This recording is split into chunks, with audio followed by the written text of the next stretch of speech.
सातुड़ी तीज की कहानी।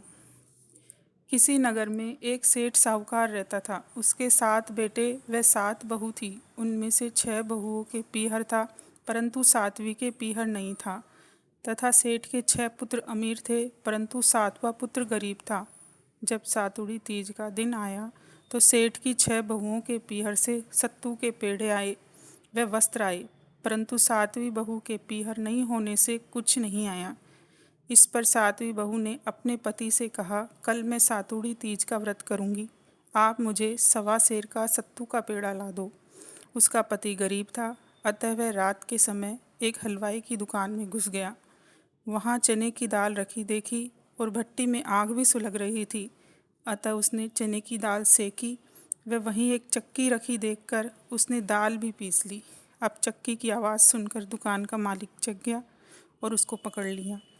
तब साहूकार का बेटा बोला, आप चाहे तो मुझे राजा से दंड दिलवा देना, परंतु मुझे यह सत्तू अपनी पत्नी को दे देने दो, क्योंकि उसके कोई पीहर नहीं है।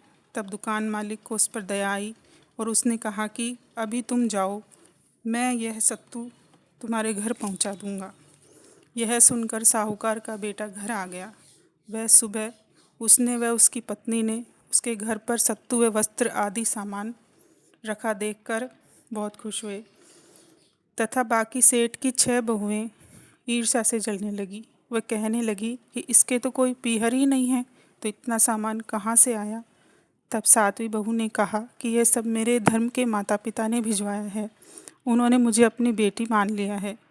हे सातुड़ी तीज माता, जैसे उसको पीहर दिया वैसे सबको देना। जय हो सातुड़ी तीज माता की कहानी। अगर आपको ये कहानी अच्छी लगी तो प्लीज़ लाइक करें और कमेंट करके ज़रूर बताएं और चैनल को सब्सक्राइब करना ना भूलें, ताकि आप तक आने वाली त्योहारों की कहानी पहुंच सके। धन्यवाद।